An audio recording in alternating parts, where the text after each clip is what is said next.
The sombre chimes of the chapel bell echoed across the Blackwood estate as rain pattered against the stained glass windows. Inside, Lady Eleanor Blackwood stood beside the ornate casket of her husband, the Duke of Westmoreland, her pale face a mask of composure that infuriated those who watched her. She was supposed to crumble, to weep, to show the weakness they had always attributed to the common-born woman who had, through a marriage of convenience 3 years prior, risen far above her station. Instead, her spine remained straight as iron as she placed a single white rose upon the polished wood, her eyes dry and resolute. The whispers began immediately. How cold she was, how unfeeling, how unworthy of the Blackwood name. If only they knew the nights she had spent nursing the ailing Duke, the careful attention with which she had documented his final wishes, the promises she had made to a man who, despite their arrangement, had shown her more kindness than any noble-born suitor ever had. I'm so happy you're here with us today as we witness a tale of underestimation and triumph that might just change the way you see your own hidden strengths. Lord Sebastian Hartwell watched his cousin's widow from across the chapel with eyes that calculated losses and gains. As the closest male relative, the duchy would naturally fall to him now, a responsibility he had been preparing for since childhood. The estate's finances would need immediate attention, but with his business acumen, he could restore what his elderly cousin had neglected. He observed Lady Eleanor's composed demeanour with a mixture of suspicion and reluctant admiration. Unlike the other vultures gathering, he did not mistake her composure for coldness. Having built walls around his own heart after betrayal, he recognized the same in others. Still, sentiment had no place in matters of inheritance and duty. By tomorrow, he would begin the process of transferring Eleanor to the dower house while he assumed his rightful position. The Blackwood legacy depended on a firm male hand, not the whims of a young widow who had merely warmed an old man's bed for 3 short years. What none could have predicted came the following morning in the grand library of Blackwood Manor. The family solicitor, Mr. Finch, unfolded a document sealed with the late Duke's insignia as the family gathered in anticipation. Lady Victoria Pembroke perched near her cousin Eleanor, barely concealing her satisfaction at the widow's imminent downfall. Lord Henry Pembroke stood beside his ambitious wife, his eyes fixed on Sebastian, who maintained a respectful distance by the fireplace, his expression unreadable. The room smelled of beeswax and anticipation as Mr. Finch cleared his throat and began to read words that would send shockwaves through the aristocracy.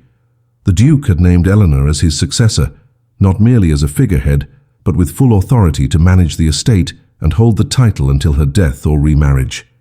The room exploded in outrage as Lady Victoria nearly fainted and Lord Henry's face turned a dangerous shade of purple. Sebastian alone remained still, his grey eyes never leaving Eleanor's face, searching for signs of manipulation or triumph. He found neither, only a quiet determination that puzzled him deeply. This woman, whom society had dismissed as a fortunate nobody, clutched a leather-bound ledger to her chest like armor. The Duke must have lost his mind in his final days, Sebastian reasoned. No woman, especially one of Eleanor's background, could possibly understand the complexities of managing one of England's largest estates. Yet the solicitor continued reading provisions that indicated Reginald had been planning this succession for years, meticulously documenting Eleanor's education in estate management under his guidance. As the family dispersed in various states of shock and outrage, Sebastian approached Eleanor with careful neutrality. Society dictated he should challenge the will immediately, yet something about her steady gaze gave him pause. The estate was his birthright, his due as a Hartwell man who had spent his life preparing to wear the ducal coronet. Yet here stood this woman, this widow, holding the title he had expected would be his by nightfall. He had underestimated her once by assuming she was merely an ornamental wife.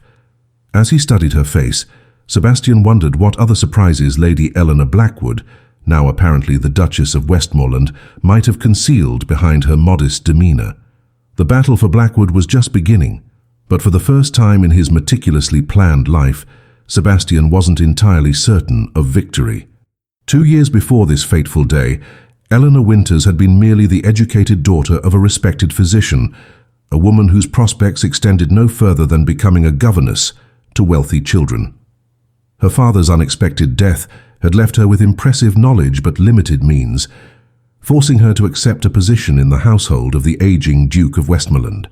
She had arrived at Blackwood Manor expecting to tend to the Duke's correspondence, but found instead a lonely widower who valued her mind more than her appearance. Unlike the young ladies paraded before him by ambitious families, Eleanor spoke to Reginald of philosophy and politics, listened to his stories of parliamentary debates, and showed genuine interest in the management of his vast holdings. When he proposed a marriage of companionship, offering her security in exchange for bringing life back to his empty halls, Eleanor had accepted with clear-eyed pragmatism. She had no illusions of love, but the Duke had offered her something far more precious: respect and purpose. The aristocratic circles of London had been scandalized by the match. Lady Victoria Pembroke, whose own daughter had been positioned as the Duke's potential bride, spread vicious rumors that Eleanor had seduced the elderly man with common tricks. Lord Henry had publicly questioned the Duke's mental faculties, suggesting that perhaps his advanced age had made him susceptible to manipulation by a clever social climber. Even Sebastian, managing his shipping business in Liverpool, had written his cousin a terse letter suggesting he reconsider such an imprudent alliance. But Reginald Blackwood had merely smiled at their protests and proceeded with a quiet ceremony that elevated the physician's daughter to one of the highest positions in English society. What none of them knew was how that smile had faltered when Eleanor was not present, how the Duke's hands shook when he reviewed his financial ledgers alone, or how desperately he needed someone with both intelligence and loyalty to help salvage the crumbling Blackwood fortune. For 3 years, Eleanor had lived in the shadows of the great estate, enduring cold shoulders at social gatherings and whispers behind painted fans. The Duke's health had deteriorated more rapidly than anyone anticipated, but during their private evenings, he had methodically transferred his knowledge to her, teaching her about investments, tenant management, agricultural improvements, and the complex web of aristocratic alliances that maintained their position. When his fingers grew too stiff to hold a pen, she became his hand. When his mind occasionally wandered, she kept meticulous records of his wishes.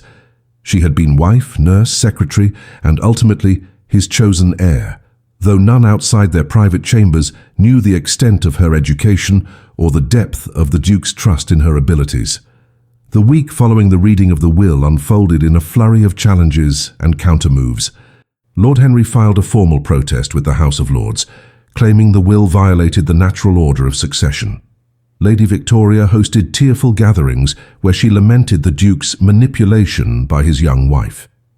The tenants and servants watched warily, uncertain where to place their loyalty in this unexpected power struggle. Through it all, Eleanor maintained her dignified silence, reviewing account books late into the night while her candles burned low. She knew the true state of Blackwood's finances, the dangerous investments, the neglected properties, the loans coming due, secrets the Duke had kept even from his male relatives out of pride and shame. Sebastian established himself at the estate's dower house, refusing to retreat to his Liverpool business until the succession was properly settled. He watched with narrowed eyes as Eleanor met with the estate manager each morning, visited tenant farms in the afternoons, and received a parade of solicitors and bankers. His spies reported that she spent hours in the estate office, but he could not fathom what she might be doing there, beyond creating the appearance of competence. When they encountered each other on the grounds, their exchanges remained rigidly polite, two opponents measuring each other's strength while maintaining the veneer of family civility. Yet Sebastian could not help noticing the dark circles forming beneath her eyes, or the way her gloves now seemed loose on her thinning hands. Whatever game Eleanor was playing, it was taking a visible toll, and despite himself, he found this evidence of genuine effort increasingly difficult to reconcile with his image of her as a calculating opportunist. The confrontation that altered the course of their relationship occurred on a stormy afternoon 6 weeks after the Duke's funeral. Sebastian had arrived unannounced at the main house, drenched from the downpour and bearing documents from his solicitor outlining new grounds to contest the will. He found Eleanor not in the drawing room where a lady might be expected to pass her time with needlework, but in the estate office, surrounded by ledgers, maps, and correspondence. Her hair was coming loose from its pins, her fingers stained with ink, and the determined concentration on her face faltered only briefly at his intrusion. Before Sebastian could present his legal challenge, Eleanor rose and handed him a different set of documents, detailed reports of the estate's precarious financial situation that his cousin had concealed for years. Investments in failing ventures, properties mortgaged to cover gambling debts, tenant farms neglected to dangerous states. The Blackwood fortune was balanced on a knife's edge and had been long before Eleanor entered the picture. Sebastian's shipping expertise allowed him to immediately recognize the authenticity and severity of the situation. In that moment, his certainty wavered as he realized Eleanor was not fighting for a title or wealth. There was precious little of either left to claim. The weeks that followed brought an uneasy alliance as Sebastian set aside his challenge to help Eleanor implement emergency financial measures. The Pembrokes, sensing the shift in allegiance, intensified their campaign against the widow, spreading rumors that she and Sebastian were engaged in an affair that had begun even before the Duke's death. Eleanor weathered these new attacks with the same quiet dignity she had shown at the funeral, though Sebastian noticed how she flinched almost imperceptibly whenever servants entered rooms unexpectedly, as if anticipating fresh humiliations. One evening, as they worked late reviewing potential investments that might save a particularly struggling tenant village, he found himself asking why she fought so hard for an inheritance that brought her nothing but difficulty. Her answer, that she had promised her husband to protect the people who depended on the estate, struck Sebastian with unexpected force. It was the exact commitment that had driven his own business success. Yet he had never considered that such dedication might exist in someone like Eleanor. A tentative respect began to form between them, built on late nights poring over account books and early morning rides to assess distant properties. Sebastian discovered that Eleanor had not only learned the business of the estate, but had developed innovative ideas for its improvement, crop rotations that could increase yield, cottage industries that could supplement tenant income during lean seasons, efficiencies in the main house that could reduce expenses without sacrificing essential maintenance. Ideas that Sebastian himself might have proposed had he been given the opportunity. Eleanor, in turn, came to value Sebastian's shrewd business mind and extensive connections that could help implement her plans. Neither spoke of the gradual transformation in their relationship, from adversaries to reluctant allies to something approaching friendship. The servants noted with interest how Lord Hartwell now pulled out Eleanor's chair at dinner without the stiff formality of before, and how the Duchess actually smiled in his presence, a rare sight since the Duke's passing. The spring brought both crisis and revelation. A late frost threatened the early plantings, and news arrived that a bank holding significant Blackwood investments was on the verge of collapse. As Sebastian and Eleanor worked through the night to salvage what they could, the strain finally broke Eleanor's carefully maintained composure. Exhausted beyond endurance, she confessed how terrified she had been every day since becoming Duchess, not of the society that shunned her or the family that plotted against her, but of failing the people who depended on Blackwood's prosperity for their very survival. The vulnerability in her admission cracked something in Sebastian's carefully guarded heart. Before he could stop himself, he shared his own secret fears. How his fiancée had abandoned him years ago when his first shipping venture failed. How her betrayal had convinced him that women only valued men for their titles and fortunes. And how he had spent every day since proving his worth through relentless success, while never allowing himself to trust again. The annual midsummer ball loomed on the horizon, the first major social event Eleanor would host as Duchess, and a crucial opportunity to restore confidence in Blackwood's standing. Lord Henry and Lady Victoria had declined their invitations with pointedly worded regrets, making it clear they considered the event beneath their dignity to attend. Yet to everyone's surprise, acceptances poured in from other quarters. Sebastian had quietly spread word through his business connections that the Blackwood investments were stabilizing under new management, while Eleanor had impressed several influential matrons with her thoughtful charitable initiatives for war widows. As the household bustled with preparations, a subtle shift in the wind of social opinion seemed possible. Helena supervised every detail with meticulous care, knowing that the evening would either cement her position or confirm her failure in the eyes of society. Sebastian watched her determination with growing admiration, increasingly troubled by the warmth that spread through his chest whenever she consulted him with those intelligent eyes that missed nothing. He told himself firmly that his interest was merely concern for Blackwood's future, a lie that grew more transparent with each passing day. The night before the midsummer ball, disaster struck. A messenger arrived with news that the bank had indeed failed, taking with it the last of the liquid Blackwood assets.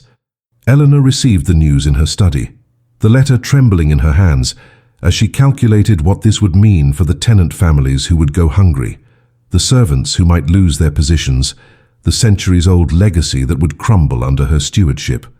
When Sebastian found her an hour later, she was still sitting motionless at her desk, her face as white as parchment. Without speaking, he poured 2 glasses of brandy, placed one before her and took the opposite chair. The silence between them held none of their earlier antagonism, only a shared understanding of what this loss meant. As the grandfather clock in the hall chimed midnight, Sebastian leaned forward with an intensity that startled Eleanor from her trance. He had a proposal. He would use his personal fortune to cover Blackwood's immediate obligations, taking partnership in the estate rather than outright ownership. It wasn't charity, he insisted when she began to object. It was investment in the future they had both been working toward. In that moment, with the golden lamplight softening his usually stern features, Eleanor saw past the businessman to the man beneath, one who had recognized her worth when all others dismissed her. The midsummer ball commenced the following evening, with no outward sign of the financial catastrophe narrowly averted. Eleanor descended the grand staircase in a gown of deep sapphire silk, not the black of mourning she had worn since the Duke's death, but a color that matched her eyes and signaled her emergence as a woman in her own right. The assembled guests murmured their approval, noting how the Duchess seemed transformed, her natural grace evident as she welcomed each arrival with genuine warmth. Sebastian found himself transfixed, suddenly seeing not just the capable partner of recent months, but a woman of remarkable beauty that had been obscured by grief and worry. Throughout the evening, he remained close to her side, his protective stance noted by several observant dowagers, who exchanged knowing glances behind their fans. The musicians played, couples danced, and for a few precious hours Blackwood Manor reclaimed its former glory as a center of society and culture. The harmony was shattered shortly before midnight when Lord Henry Pembroke arrived uninvited, accompanied by his wife and a court official.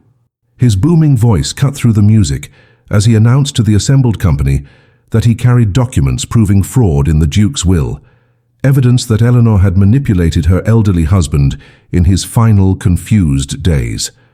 The music stuttered to a halt as guests turned to witness the confrontation. Eleanor stood frozen in place, her composure finally threatening to crack under this most public humiliation. The whispers began immediately, the quick-shifting loyalty of society already abandoning her, as Lord Henry strode forward to present his evidence, forged documents suggesting the Duke had been declared mentally incompetent months before signing his final will. In that terrible moment, Eleanor felt the dream she had fought so hard to maintain dissolving like morning mist, leaving only the cold reality she had always feared would come. What happened next would be recounted in drawing rooms across London for years to come. Sebastian Hartwell, the man who had once been Eleanor's fiercest opponent, stepped forward with a cold fury that silenced the room. His voice, normally controlled and measured in business negotiations, rang with authority as he systematically dismantled each of Lord Henry's accusations. He revealed the true state of Blackwood's finances when the Duke died. Not a wealthy prize Eleanor had schemed to obtain, but a crumbling enterprise she had struggled to save. He detailed her tireless work to protect tenant families, her innovative solutions that were already showing results. Her refusal to sell valuable lands even when doing so would have eased her personal situation. Most devastatingly, he produced correspondence proving Lord Henry had offered to drop his opposition to Eleanor's inheritance in exchange for substantial payments. Attempted extortion that revealed his true character. As Sebastian spoke, his gaze never left Eleanor's face, and those closest to him would later swear they had witnessed the exact moment when admiration transformed into something far deeper and more profound. The evening reached its climax when Sebastian crossed the room to stand beside Eleanor, taking her trembling hand in his before addressing the stunned gathering. His declaration was both shocking and inevitable. Having worked alongside the Duchess for months, he had come to know her true worth as few others could. Far from contesting her right to the Blackwood title, he now pledged his full support and partnership. The estate would flourish under their combined guidance, and any who wished to maintain connections with either Blackwood or Hartwell Enterprises would accept Eleanor's position without further challenge. His gaze swept the assembly, lingering particularly on the now sputtering Lord Henry, before returning to Eleanor with a softness few had ever seen in his expression. The final blow to the Pembroke scheme came when the elderly Countess of Shrewsbury, a leader of society whose approval could make or break reputations, crossed the room to take Eleanor's other hand. She had been watching this young woman for months, the Countess announced, and had rarely seen such dignity under fire. The Duke, her old friend, had chosen his successor wisely after all. One by one, other influential guests followed the Countess's lead, effectively sealing Eleanor's acceptance in the highest circles of society, not as a pretender to be tolerated, but as the rightful Duchess of Westmoreland. Later that night, after the last guests had departed and the servants had been dismissed, Eleanor found Sebastian waiting for her in the Duke's former study. The room that had once intimidated her now felt like a sanctuary, its shelves of leather-bound books and smell of tobacco reminiscent of the man who had believed in her when no one else would. Sebastian stood by the window, his formal evening attire slightly disheveled, his expression unguarded in a way Eleanor had never seen before. The air between them crackled with unspoken emotion as she thanked him for his intervention at the ball. His response came not in words but in action. Crossing the room in 3 swift strides, he took her hands in his and finally confessed the transformation that had occurred in his heart. He had come to Blackwood prepared to claim a title, and instead found something infinitely more precious. In Eleanor, he had discovered not only a brilliant mind that matched his own, but a spirit of unwavering strength that had weathered society's cruelest storms without becoming bitter or hard. The business partnership he had proposed the previous night, he now admitted, had been merely an excuse to remain close to her, to protect her from those who would see her fall. The realization that he loved her had struck him with the force of a physical blow as he watched her descend the staircase earlier that evening, not as his cousin's widow, but as the remarkable woman she had always been beneath the roles society had assigned her. Eleanor's carefully constructed walls crumbled under his confession. For months she had suppressed her growing feelings for Sebastian, convinced that he saw her only as a temporary ally in saving Blackwood, that his kindness was born of duty rather than affection. She had prepared herself for his eventual departure once the estate was secure, steeling her heart against the pain of losing the one person who had come to know her true self. Now standing before him in the quiet aftermath of her greatest triumph, she allowed herself to acknowledge what her heart had known for weeks, that Sebastian's presence had become as necessary to her as breath itself. Their first kiss held none of the hesitation that might be expected between two people who had begun as adversaries. Instead, it carried the certainty of souls recognizing their perfect counterpart after a long and weary search. When they finally parted, Sebastian's whispered proposal combined both the businessman's practicality and the lover's devotion. Together they would restore Blackwood to greatness, while building a partnership based on mutual respect and deepest love. The weeks that followed brought a flurry of activity as Sebastian and Eleanor announced their engagement and accelerated their plans for Blackwood's revival. The London papers, which had once delighted in painting Eleanor as an opportunistic commoner, now celebrated the romantic tale of the widow who saved a great estate and won the heart of one of England's most eligible bachelors. Lady Victoria Pembroke retreated to her country home, reportedly suffering from nervous exhaustion, while Lord Henry found his business associates suddenly unavailable for meetings. The society that had once shunned Eleanor now clamoured for invitations to Blackwood, eager to witness the transformation being wrought by the unusual couple. Sebastian sold his Liverpool shipping concerns, transferring his considerable personal fortune to joint accounts with Eleanor and establishing new headquarters for his expanding business empire at Blackwood. For the first time since the old Duke's death, the great house rang with genuine laughter and purpose as rooms closed for years were reopened and renovated. Their wedding, held in the small chapel where Eleanor had once stood in stoic grief at her first husband's funeral, bore no resemblance to that somber day. Spring sunshine streamed through the stained glass, illuminating the bride in a gown of ivory silk that symbolized her new beginning rather than the ending of mourning. Sebastian waited at the altar, not with calculation in his eyes, but with undisguised adoration, watching as the woman who had challenged every preconception he held walked toward him with confident steps. The ceremony was attended by a select gathering, loyal servants who had stood by Eleanor through the darkest days, tenant farmers whose livelihood she had saved, and a handful of society figures who had recognized her worth before it became fashionable to do so. Most poignantly present was the memory of Duke Reginald, whose portrait had been brought from the main house to witness the fulfillment of his greatest wish, that Eleanor would find both security and happiness in the world that had once been so cruel to her. The transformation of Blackwood under their joint stewardship became the talk of England's great houses. Within a year, the failing properties had been revitalized with innovative farming techniques that increased yields while improving conditions for tenant families. Eleanor established a school for tenants' children regardless of gender, believing as her father had that education was the surest path to advancement. Sebastian's business acumen brought diversification to Blackwood's investments, insulating the estate from future financial upheavals and generating capital for charitable initiatives. Most remarkable to outside observers was the genuine partnership between husband and wife.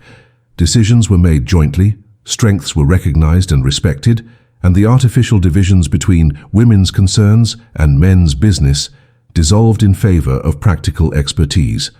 When their first child was born the following spring, the celebrations extended from the grand halls of the manor house to the humblest tenant cottage, a testament to the genuine affection Eleanor had earned through her unwavering commitment to those under her care. Sebastian, the man once known for his emotional detachment, became a devoted father who proudly carried his daughter through the estate, introducing her to the legacy that would one day be hers, not through accident of birth, but through the remarkable union of two people who had discovered each other's worth when all others saw only obstacles and limitations. 5 years passed, transforming Blackwood Manor from a struggling estate into one of England's most progressive and prosperous holdings. The once crumbling tenant cottages now stood solid and warm, surrounded by productive gardens. The main house, rather than a mausoleum to fading aristocratic glory, had become a center for agricultural innovation and social reform, hosting gatherings where ideas flowed as freely as wine and status mattered less than intelligence. Eleanor and Sebastian moved through their domain as a unit, their natural strengths complementing each other so seamlessly that many forgot they had ever been opponents. Their daughter Elizabeth, a spirited child with her mother's keen observation and her father's determined chin, toddled through halls where Eleanor had once walked on tiptoe, afraid to disturb the silence. The servants who had once pitied the common-born wife now took fierce pride in serving the modern duchess, who remembered every name and family circumstance, who visited sick children and celebrated births with equal sincerity. Sebastian, watching his wife cradle a tenant's newborn with the same tenderness she showed their own daughter, often marveled at how close he had come to missing this life, how his pride and prejudice had nearly cost him his greatest happiness. On a crisp autumn morning that marked the 5th anniversary of their wedding, Sebastian surprised Eleanor with news that the Crown had officially recognized her innovations in estate management with a special commendation. The recognition would be presented at the upcoming Royal Agricultural Exhibition in London, an unprecedented honor for a woman and public vindication of everything she had achieved. Eleanor received the news with characteristic humility, insisting that the success belonged equally to Sebastian and the hard-working people of Blackwood. Yet Sebastian saw the flash of pride in her eyes, the momentary lowering of the guard she still maintained in certain company. That evening, as they walked arm in arm through the orchard where new varieties of apple trees were already bearing fruit, Eleanor confided that she sometimes struggled to believe her good fortune, not in marrying a man of Sebastian's standing, but in finding a partner who saw her completely and valued her for exactly who she was. The old fear that it might somehow be taken away still visited her in unguarded moments, a shadow from the days when she had faced the world entirely alone. The Royal Exhibition drew aristocrats and innovators from across Britain, the Grand Hall filled with displays of agricultural improvements, mechanical inventions and architectural models. Eleanor and Sebastian arrived with their entire household, not just Elizabeth and her nursemaid, but the estate manager, the head gardener, and representatives from the tenant families who had implemented many of the techniques being honored. The Blackwood display stood out for its practical approach to increasing food production while improving working conditions, a philosophy that prioritized sustainable prosperity over short-term gains. As Eleanor walked a group of gentleman farmers through their exhibition, explaining crop rotation systems and drainage innovations, she remained unaware of the distinguished visitors approaching from behind. The Duke and Duchess of Wellington, accompanied by several members of Parliament, who had taken interest in Blackwood's methods as a potential solution for troubled estates throughout the country. The formal presentation of awards began at midday, with minor recognitions presented first, while anticipation built for the major honors. Eleanor sat beside Sebastian, their hands linked beneath the concealment of her skirts, their years together having developed a silent language of support. When her name was announced for the highest commendation in agricultural improvement, the hall erupted in applause that reflected the genuine respect she had earned in this most traditional of fields. As Eleanor rose to accept the award, she caught sight of familiar faces in the audience. Lord Henry Pembroke, his expression sour with lingering resentment, and beside him, Lady Victoria, whose calculating eyes tracked Eleanor's every move. 5 years had not softened their opposition, though their influence had waned considerably since the midsummer ball confrontation. For a moment, Eleanor felt the old anxiety rising, the fear of public humiliation that had haunted her early days as Duchess.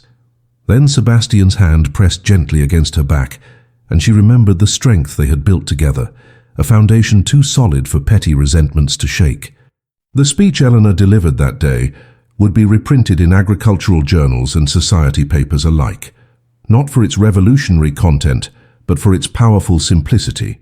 She spoke not as a duchess addressing subjects, but as a steward reporting on a sacred trust. She described how the late Duke Reginald had seen beyond society's limitations to recognize capabilities others overlooked, how Sebastian had transformed business rivalry into the deepest partnership, how the people of Blackwood had embraced innovation when tradition failed to sustain them. The true lesson of Blackwood's transformation, she suggested, was not in specific farming techniques, but in recognizing the value of every person's contribution regardless of birth, gender, or station. As she concluded, Eleanor's gaze found Sebastian's in the crowd, his eyes bright with unmistakable pride and love. The sustained applause that followed reflected not mere politeness but genuine admiration, the hardest-earned currency in English society.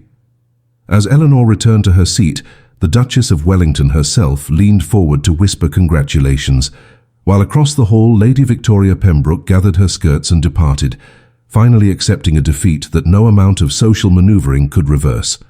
The journey home from London to Blackwood Manor became a triumphant procession as news of Eleanor's recognition spread ahead of their carriage. In villages along the route, tenants and shopkeepers emerged to cheer the Duchess who had brought prosperity back to the region. Sebastian watched his wife's genuine surprise at each demonstration, still marveling at how she underestimated her impact on those around her.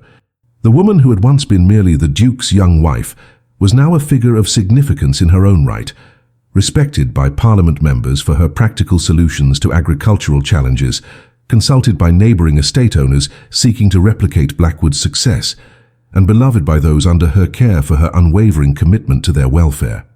As their carriage crested the final hill overlooking Blackwood's lands, Eleanor gasped at the sight below. The entire estate had turned out to welcome them home, lining the main drive with colourful banners celebrating their Duchess's achievement.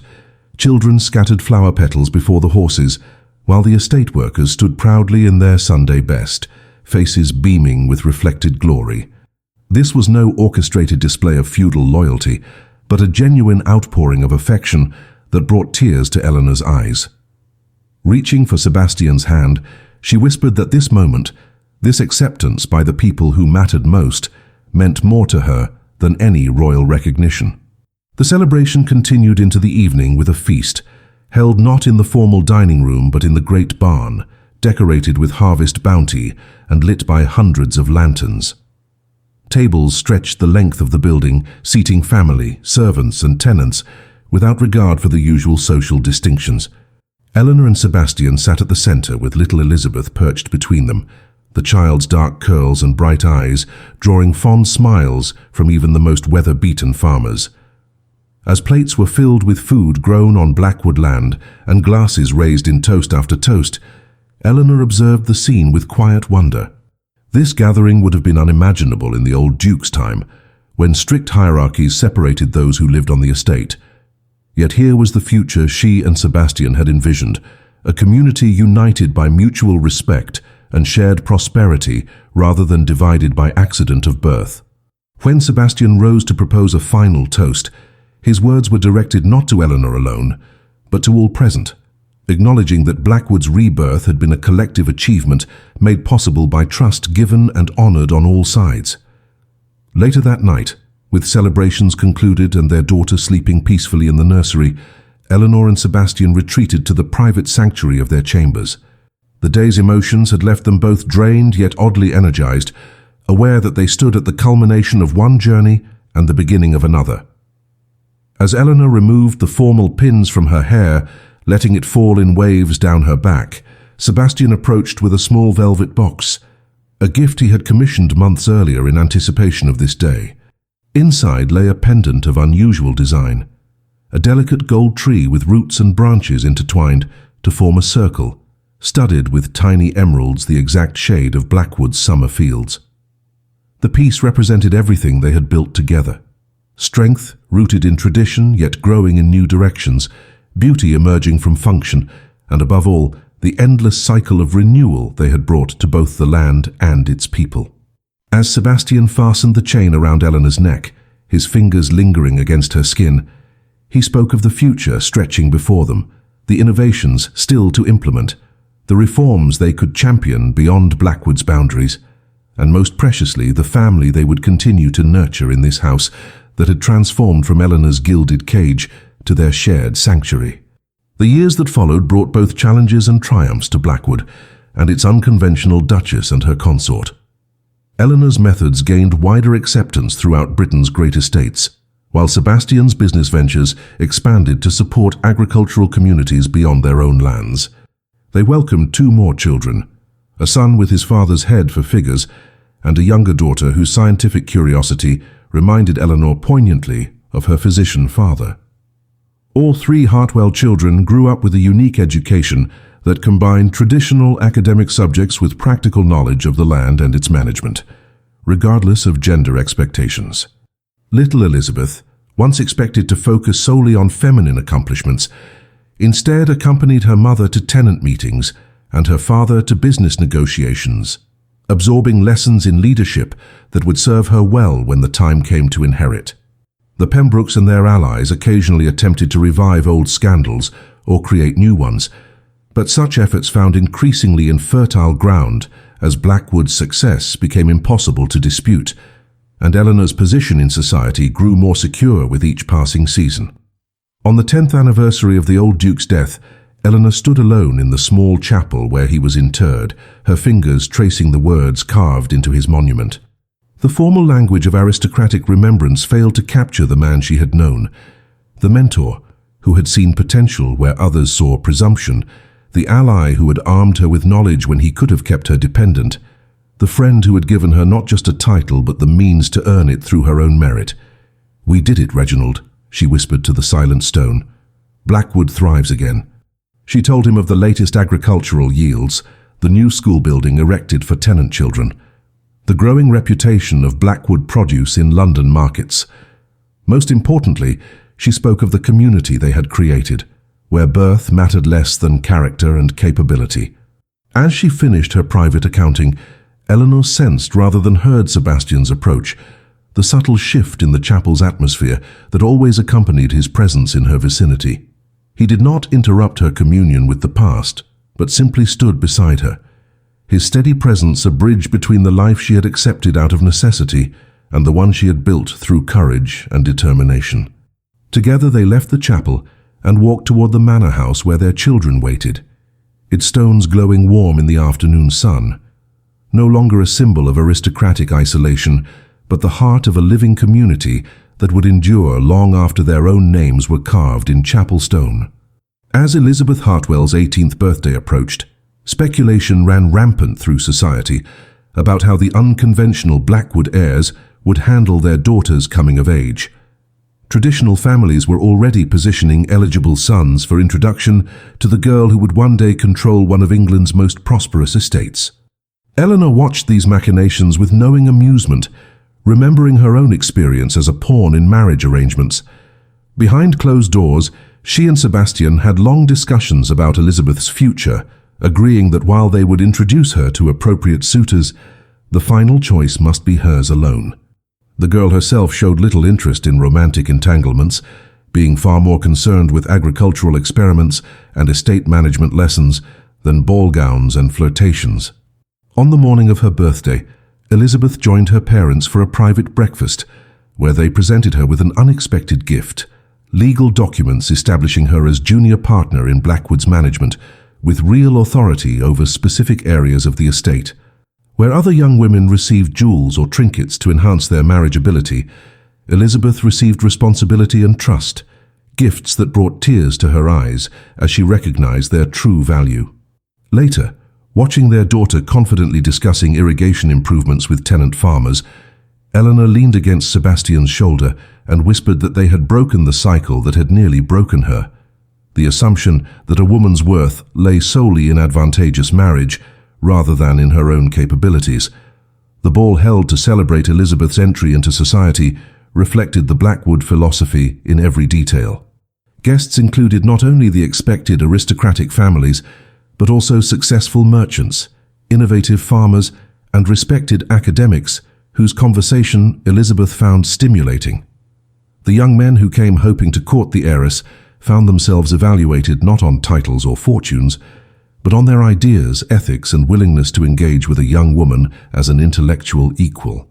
Eleanor, resplendent in deep green silk that matched the emeralds at her throat, moved through the gathering with the easy confidence that came from a decade of navigating such events as hostess rather than outsider. Sebastian remained attentive at her side, still finding new facets to admire in the woman who had transformed from his rival to his beloved partner. As the orchestra began a waltz, he swept Eleanor onto the dance floor with the same fluid grace that had surprised her at their wedding ball, his hand at her waist, communicating the desire that had only deepened with familiarity.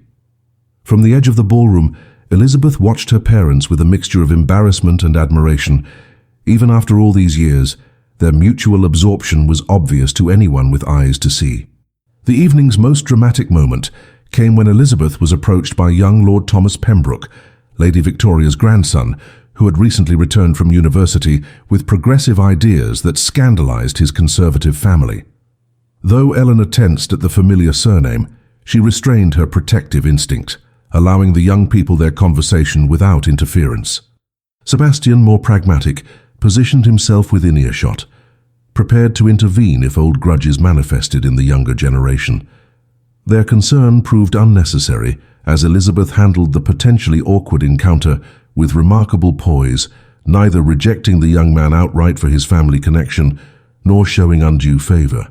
Instead, she engaged him in genuine conversation about his studies and ideas, evaluating him on his own merits rather than his lineage, a lesson learned from parents who had overcome far greater prejudices. By evening's end, Eleanor and Sebastian exchanged knowing glances as they observed Elizabeth in animated discussion with several different young men, including Thomas Pembroke, showing no particular preference but genuine interest in diverse perspectives. Their daughter would make her own choice in her own time, guided by the example of a partnership based on mutual respect and shared purpose, rather than social advantage or fleeting passion. The following morning, as servants cleared away the remnants of the celebration, a letter arrived bearing the royal seal. Eleanor opened it with Sebastian and Elizabeth at her side, her hands steady, though her heart raced with anticipation. The contents exceeded even their most ambitious hopes, an invitation to join a newly formed Royal Commission on Agricultural Reform with specific mention of Eleanor's innovative approaches at Blackwood. More surprising still, the commission requested Elizabeth's participation as well, acknowledging the unique education she had received and the fresh perspective she might bring to discussions of England's agricultural future. As Eleanor read the letter aloud, her voice caught on the formal closing that addressed her not by her title alone but as Lady Eleanor Hartwell, Duchess of Westmoreland, whose contributions to agricultural science and estate management have advanced the prosperity of the realm. The recognition was complete, not merely of her right to hold the title, but of the substantive achievements that had justified the late Duke's faith in her abilities. Sebastian's hand found hers as it had countless times over the years, their fingers intertwining in the familiar gesture that had sustained them through challenges public and private. That evening, the family gathered in the library, the same room where the old Duke's will had been read, and Eleanor's journey as Duchess had officially begun. Now transformed with brighter colours and comfortable furnishings that reflected the current inhabitants' practical taste, the space held none of the intimidating formality it once had. Elizabeth sat cross-legged on the hearth rug despite her mother's gentle reminders about ladylike posture, peppering her parents with questions about the commission and the opportunity it presented. Her younger siblings, though not fully understanding the significance of the royal invitation, absorbed the excitement and pride that filled the room. As twilight deepened outside the windows, Eleanor gazed around at the family she and Sebastian had created, not just their biological children, but the extended family of Blackwood itself, a community bound by shared purpose and mutual care. The frightened young widow who had stood alone at a funeral 5 years earlier, expecting to be cast aside and forgotten, had instead become the center of a thriving ecosystem of relationships. Sebastian, observing her moment of reflection, crossed the room to stand behind her chair, his hand resting on her shoulder in silent understanding. No words were necessary between them anymore. The journey from adversaries to allies to beloved partners had given them a private language more eloquent than speech, a bond that had transformed not just their own lives, but the legacy they would one day leave to Elizabeth and her siblings, a world where one's worth was measured not by birth or title, but by character, capability, and courage. 20 years after the death of Duke Reginald Blackwood, Blackwood Manor hosted an unprecedented gathering.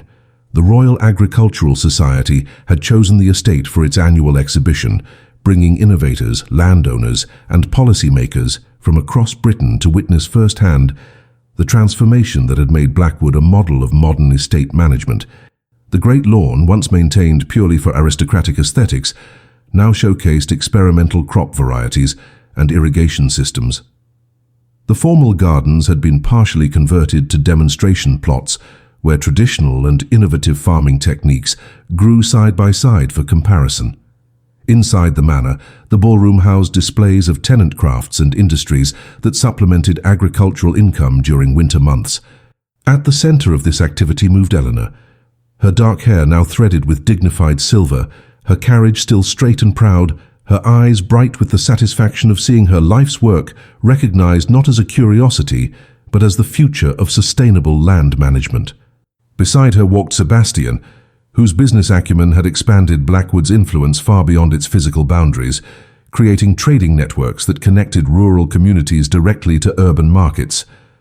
Together, they had built something neither could have achieved alone, a living legacy that honored tradition while embracing necessary change. The highlight of the exhibition came on its final day, when Eleanor delivered the keynote address to an audience that included members of Parliament, foreign agricultural ministers, and the next generation of estate managers. Standing at the podium in the Great Hall where she had once been publicly challenged by Lord Henry Pembroke, Eleanor spoke not of personal vindication, but of collective possibility.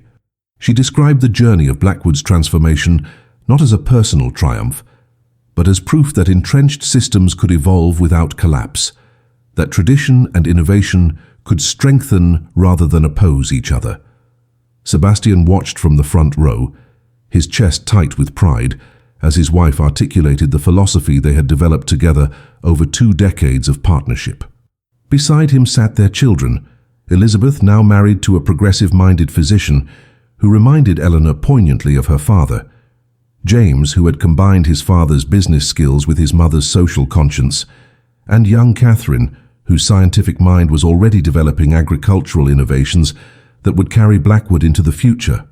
Together they represented the true success of Eleanor and Sebastian's unlikely union, a new generation raised to value character over class, capability over convention, and service over self-interest. The most surprising moment of the exhibition came during the final reception, when Lady Victoria Pembroke, now in her 70s and leaning heavily on an ebony cane, approached Eleanor without her usual entourage of sympathizers. The years had not softened her aristocratic bearing, but had perhaps granted her a perspective beyond social rivalries.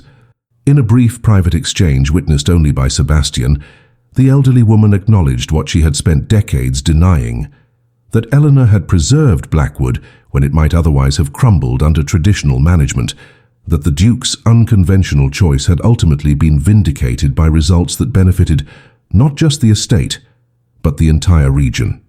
It was not quite an apology, but in aristocratic circles such an admission came close. Eleanor accepted the olive branch with characteristic grace, neither gloating over the long-delayed recognition nor dismissing its significance. As Lady Victoria departed on her grandson Thomas's arm, the same young man who had surprised everyone by becoming one of Blackwood's strongest allies in Parliament, Eleanor felt the final weight of old battles lifting from her shoulders.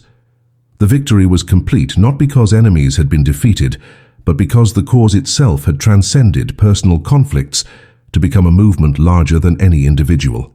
That evening, after the last guests had departed and the exhibition tents were being dismantled on the lawn, Eleanor and Sebastian slipped away for a private moment in the small family cemetery where Duke Reginald rested alongside generations of Blackwoods. The sunset bathed the stone monuments in golden light as Eleanor placed a bouquet of Blackwood-grown flowers on her first husband's grave. "We kept our promise, old friend," Sebastian said quietly, addressing the man who had unwittingly brought them together through his unconventional choice of heir. Though they had long since built their own loving marriage, both maintained a special gratitude to the Duke, whose vision had seen beyond convention to possibility. As twilight deepened around them, Sebastian drew Eleanor close, her head fitting perfectly against his shoulder, as it had for 20 years of shared joys and burdens. Tomorrow would bring new challenges: Elizabeth's plans for expanding the estate school into a proper agricultural college, James's proposal for establishing similar management systems on struggling neighboring properties, the ever-present political battles with those who resisted change. But tonight was for reflection on the journey that had transformed not just Blackwood, but themselves. As stars began to appear in the darkening sky, Eleanor and Sebastian walked arm in arm back toward the manor house, its windows glowing with welcoming light.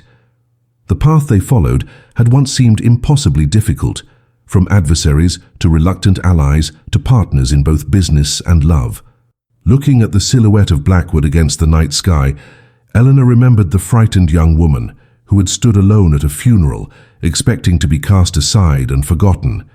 That woman could never have imagined the life that awaited her, not just the title and position, but the profound satisfaction of work well done, challenges overcome through intelligence and perseverance rather than birth or beauty. Most precious of all was the partnership beside her, the hand that had held hers through triumphs and losses, the mind that had challenged and complemented her own, the heart that had recognized her worth when all others saw only her limitations. As they reached the manor's entrance, Sebastian paused to look back at the estate stretching into darkness, lands that had been entrusted to them and that they would soon pass to the next generation, not diminished, but enhanced by their stewardship. "We did well, didn't we?" he asked softly, the question holding all the vulnerability that still occasionally surfaced in private moments. Eleanor's answer was to turn his face toward hers, her fingers tracing the beloved features that had become as familiar as her own reflection, yet still caused her heart to quicken, even after all these years. "Better than anyone could have imagined," she whispered, before they turned together toward home, toward family, toward the future they had built not through birth or title, but through the recognition of each other's true worth. 25 years to the day after Reginald Blackwood's funeral, Eleanor stood before a gathering in Blackwood's chapel that mirrored yet utterly transformed the assembly that had once whispered against her. Now in her 50s, Eleanor's beauty had matured into a quiet dignity, the lines around her eyes speaking of both laughter and determination. She wore not the black of mourning, but the deep green that had become Blackwood's signature color, her silver-streaked hair arranged simply beneath a modest coronet that symbolized the duchy she had not just preserved, but reinvented. Beside her stood Sebastian, his once dark hair now mostly silver, his tall frame still straight and proud, his hand steady on Eleanor's arm as they dedicated the new stained-glass window, commissioned in memory of Duke Reginald.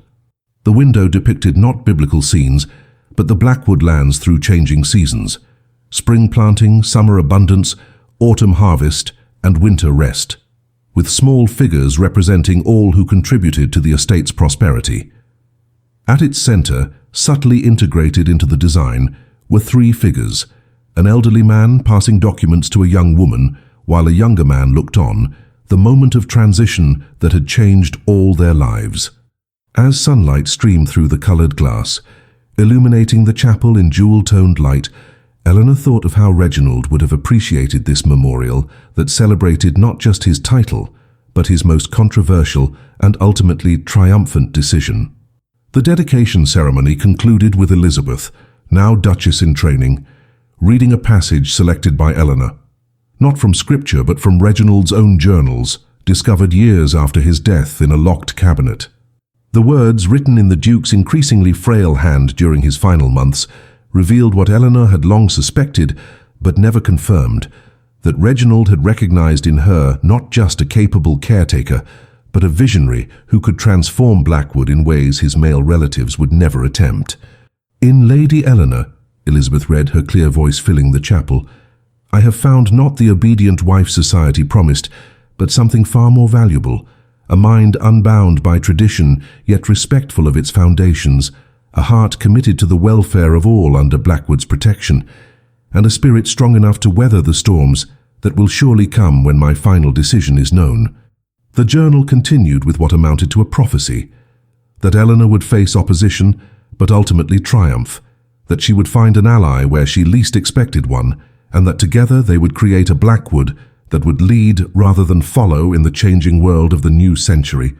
As Elizabeth concluded the reading, her eyes met her mother's across the chapel, the shared understanding between them, a testament to the legacy that would continue into the next generation.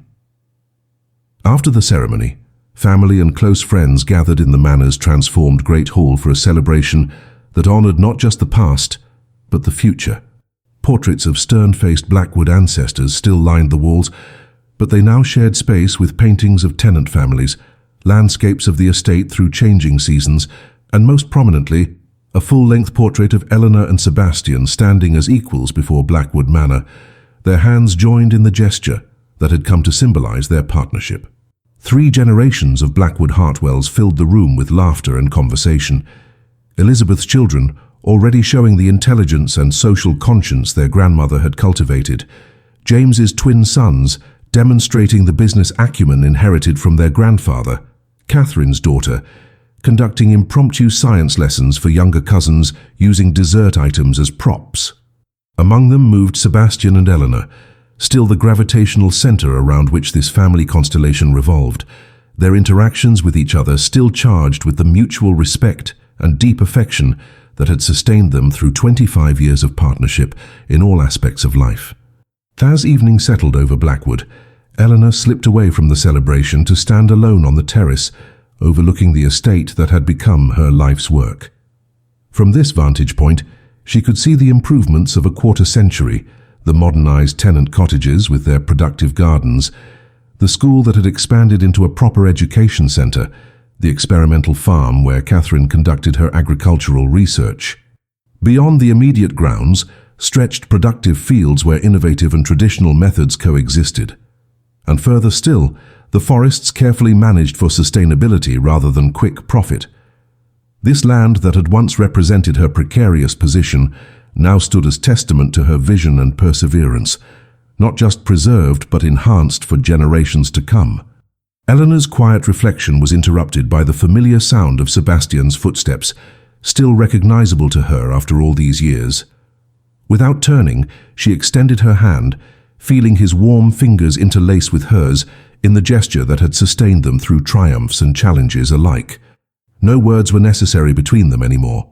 The journey from adversaries to allies to beloved partners had given them a private language more eloquent than speech. Dearest listener, the story of Lady Eleanor Blackwood, the woman they expected to break after her husband's death, who instead claimed her title and her throne, offers us more than just a historical romance. It speaks to the potential within each of us that others may fail to recognize. Like Eleanor, you may find yourself underestimated, overlooked, or dismissed based on surface judgments rather than true capability. Like Sebastian, you may discover your greatest ally in someone you initially considered your opponent. The true measure of a person lies not in titles or appearances, but in the courage to stand firm when others expect you to crumble, the wisdom to recognize worth in unexpected places, and the strength to build something lasting from the materials life provides. Eleanor's journey from the Duke's overlooked widow to the architect of Blackwood's Renaissance reminds us that transformation begins with a single act of courage, the decision to believe in your own value even when the world questions it. Perhaps today in your own life you stand at a similar crossroads, facing those who underestimate your potential or dismiss your dreams. Remember Eleanor's story, and know that sometimes the greatest triumph is not in breaking under pressure, but in rising to claim the role you were born to play, whether others believe you capable or not.